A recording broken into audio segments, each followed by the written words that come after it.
Here in my right hand, I've got 4 SD cards. I use them for my cameras. 3 of them are nondescript. They're identical. But this other one has my initials on it and a yellow sticker. It's a really fancy one that I use to shoot in 4K without any issues or delays. They feel identical to the touch when you're not looking at them. I've got them all in my hand, and I'm just shaking them up right now very vigorously. So they're all getting mixed up. What I'm going to do here in a moment is I'm going to stop shaking. I'm going to not look. I'm going to reach into my hand blindly and pull one out. Now, if I get one of the 3 nondescript cards, we're just going to move ahead with the episode like normal.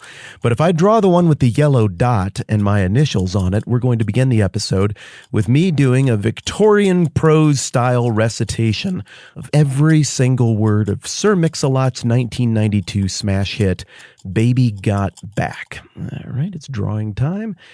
Let's see what hath God wrought. Nope, it's a boring one. Now, for some of you, you might feel like we just dodged a bullet. For others of you, that might be a great disappointment, but I made a commitment, and in all genuineness, I followed through on that commitment. No games here. I don't know what I would have done if I'd actually drawn the one with that yellow dot. It would have been either an integrity disaster or a programming disaster. Well, no matter, no concern of mine. Here we go, Esther chapter 3. Verse 7, in the 12th year of King Xerxes, in the first month, the month of Nisan, they cast the pur, that is, the lot, in the presence of Haman to select a day and month. And the lot fell on the 12th month, the month of Adar. So what we're seeing here is that this Haman fellow is absolutely sure that he needs to exterminate all of the Jewish people. He's just not sure when. And so he's going to engage in this ancient practice of kleromancy, the use of some sort of divining item to make a decision, either in correspondence with the gods or a specific god, or in consultation with the grand notion of fate. But you'll notice that Haman, he's not getting his hands dirty on this. He's not the one casting the pur. It says they cast the pur. And so if I look back through Esther 3 here to try to figure out who the they might be and what's the antecedent on that, it looks like the closest one I can come up with here in proximity would be the royal officials who maybe asked Mordecai what the deal was and then went to Haman to ask what the deal was. It's either them or it's some sort of court magicians or wizards or diviners. An interesting linguistic note here, I guess you could call him any of those things, someone who would cast a lot or cast the pur or consult fate or the deities or the spirits for an answer about what to do. We think that as being the work of wizards or diviners or soothsayers, but at least in the ancient Greek-speaking world, such a person was called, the English rendering would be a cleric, or they would be clergy. It's born out of the Greek word kleros, which is where we get the English word kleromancy, which is to consult fate or the gods or whatever using some sort of items that randomize things to determine whether or not you're going to recite all the lyrics to Sir Mix-a-Lot's 1992 smash hit, Baby Got Back, or not. In our case, obviously not. So again, Haman is crystal clear on the we got to kill the Jews thing. He wants to do that. He's not clear on when, and I'm not clear on why he's not clear on when. Why do you need to debate this so much? How hard is it? I mean, you're in charge of the calendar. Pick a date on the calendar, lick your pencil tip, and just circle something. And that'll just be Kill the Jews Day, I guess. But apparently, Haman views this as a really big deal and something in which he is not guaranteed success, and an endeavor so big deserves careful thought and consideration and even the input of the gods or of fate. Perhaps he is appealing to some long-forgotten Amalekite deity, or perhaps he is appealing to Ahura Mazda, the patron god of the Persians, the one who Darius and Xerxes both inscribed and affirmed that they had power because of. You'll recall Darius very distinctively said that Ahura Mazda came to him and gave him guidance and said, there's an imposter. You got to go get rid of that imposter and destroy the lie and bring light to the situation. So Darius embraced that motif.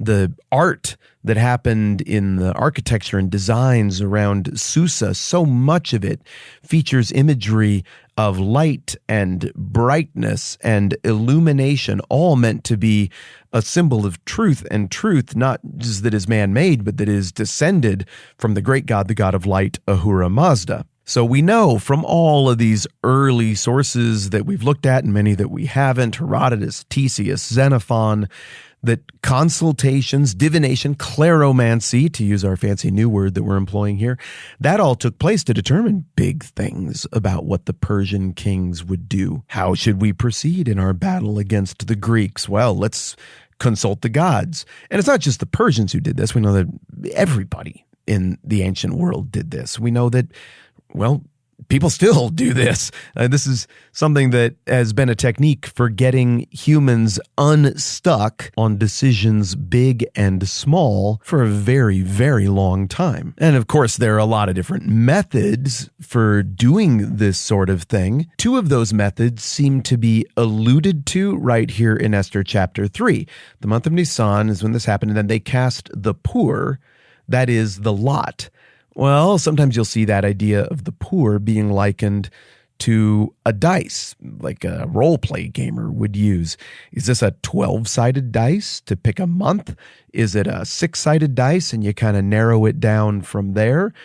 Or is the better way to understand the technique that Haman and whoever he's working with here used to understand it as more of a casting of lots? Now, the casting of lots is where you would take stones or shards of pottery, and you draw stuff on there that each corresponds to a different answer, and you cast it blindly and draw it blindly, and that narrows down your decision making. We know this practice was going on at this exact moment in history because literally at this exact moment in history, back out west in Greece, we know that the Greek personalities most responsible for winning the war against Xerxes in his invasion, what are we at here, 6 years earlier, have now gained too much political power in Greece. And one of them in particular, Themistocles, has been ostracized by the Athenians. That is the powerful people of Athens, and this is really more of a gesture of democracy in this case, the primitive democracy, but they came together and they were able to write on shards of pottery who they wanted to see cast out of their midst because they're just too politically powerful and somebody just needs to go away for a while. And either what they did there is that everybody got to draw or write a name rather on a shard of pottery, and whoever got the most votes was ostracized, or what they did is they dumped it all into a big bucket, and if somebody got their name written down a lot, they were more likely to be drawn, but still the patron god, or goddess rather, of Athens, it's Athena, it's right there in the name, Doug, come on, the patron goddess of Athens, Athena, would guide the hand of the person who draws it, and even if there were 999 votes for Themistocles in there, but one pottery shard had some other name on there, and that is who Athena ordained, then supposedly they would draw that one out. I'm not crystal clear on how that method worked or if it worked the same way every time. What I am crystal clear on is that there was massive cultural exchange between the Greeks and the Persians at this time, and not just because of the invasion. Most of the Greekish world was a part of the Persian Empire at this point.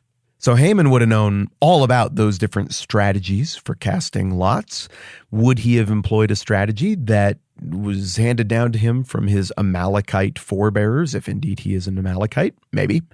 Would he have used one that was in keeping with the Persian court, the preferred method for consulting the will of Ahura Mazda? Maybe.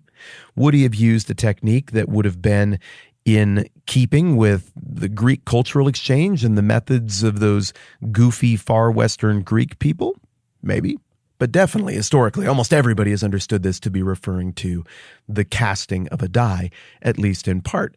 And this word, the pur, is a very important word because it's the one that's going to lend its name, ironically, to the celebration, to the new festival that gets introduced, even as the Jews are still in exile at the end of the book of Esther, to celebrate the victory over Haman that happens here and the deliverance of the Jewish people. Now, obviously, this kind of game of chance raises a lot of questions and brings a lot of things up about the unseen player in this whole book of Esther, that being God. What does he do with games of chance like this? And are these people bad, not just for obviously wanting to kill the Jews, but also for engaging in this kind of divination, this kind of consultation, this kind of claromancy?